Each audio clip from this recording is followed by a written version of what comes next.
तैयार रहिए, स्टार्ट।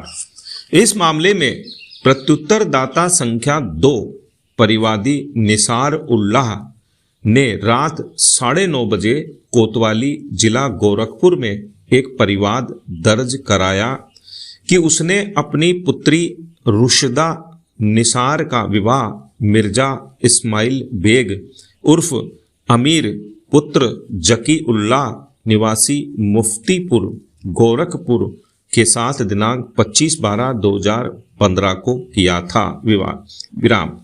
विवाह के पश्चात अभियुक्त गण मिर्जा इस्माइल बेग अमीर पति, मिर्जा इकबाल उर्फ गोलू देवर, हिफ्जा उर्फ चिंकी ननद और सामी सास अपीलार्थी संख्या 2 ने मिलकर उसकी पुत्री से एक 4 पहिया गाड़ी और 10 लाख रुपए दहेज की मांग करते हुए उसे प्रताड़ित करने लगे और मारने पीटने लगे तथा जान से मारने की धमकी देने लगे।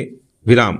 इस बीच किसी तरह व्यवस्था करके परिवादी ने 2,70,000 रुपए अभियुक्त गण को दिए, किंतु उपर्युक्त सभी लोगों ने मिलकर दिनांक 24/7/2018 को उसकी पुत्री के गले में रस्सी का फंदा डालकर उसे मार डाला।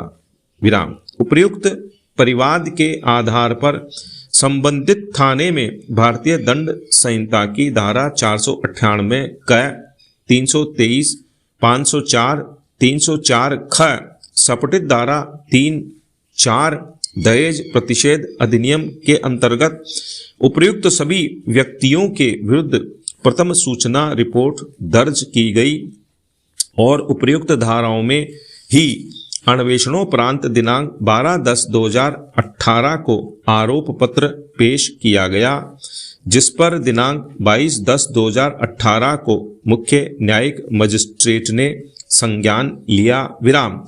अपीलार्थी जो मृतका का देवर है ICICI बैंक में सर्विस करता है और अपनी मां के साथ घर से 40 किलोमीटर दूर रहता है, ने मुख्य न्यायिक मजिस्ट्रेट के आदेश दिनांक 22/10/2018 को निरस्त करने के लिए इलाहाबाद उच्च न्यायालय के समक्ष दंड प्रक्रिया संहिता 1973 की धारा 482 के अंतर्गत एक आवेदन संख्या 44,475 वर्ष 2018 प्रस्तुत किया, जिसे न्यायालय ने आक्षेपित आदेश दिनांक 10/12/2018 के द्वारा निरस्त कर दिया। विराम।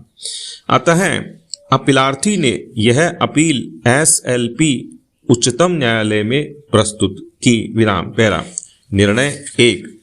जब अपीलार्थी ने आरोप पत्र को निरस्त करने के लिए दंड प्रक्रिया संहिता की धारा 482 के अंतर्गत प्रस्तुत आवेदन का उच्च न्यायालय ने निस्तारण किया, तब उच्च न्यायालय ने आक्षेपित आदेश के द्वारा अपीलार्थी को निर्देश दिया कि वह अवर न्यायालय के समक्ष आत्मसमर्पण करे और जमानत के लिए आवेदन करे, जिस पर अवर न्यायालय विधि के अनुसार निर्णय ले। विराम। अपीलार्थी गण मृतका के क्रमशः देवर और सास हैं। विराम। परिवाद में अपीलार्थी गण की आरोपित अपराध में संलिप्तता का कोई कथन नहीं है। विराम। प्रथम अपीलार्थी का मामला है कि वह गोरखपुर से 40 किलोमीटर दूर खलीलाबाद स्थित ICICI की शाखा में कैशियर है और उसकी मां भी उसके साथ रहती है। विराम। शाखा प्रबंधक का यह प्रमाणन अभिलेख पर है कि घटना के दिन प्रातः 9:49 से साय 6:25 बजे तक वह ऑफिस में था, जबकि घटना प्रातः 8 बजे की है। विराम। आरोप पत्र में भी अपीलार्थी गण के विरुद्ध उनकी संलिप्तता के संबंध में कोई विनिर्दिष्ट कथन नहीं है। विराम। पैरा 2। इस न्यायालय ने अनेक अवसरों पर अवलोकन किया है कि वैवाहिक विवादों में पति के रिश्तेदारों को नित्य क्रिया की भांति अभियुक्त बनाया जा रहा है। विराम। गीता मेहरोत्रा और एक अन्य बनाम उत्तर प्रदेश राज्य और एक अन्य 2012-10 SCC 741 के मामले में स्थापित विधि के विचार में और उपयुक्त तथ्यों एवं परिस्थितियों में उच्च न्यायालय के निर्णय एवं आदेश को कायम नहीं रखा जा सकता है। विराम। तदनुसार अपील अनुज्ञात की जाती है। विराम।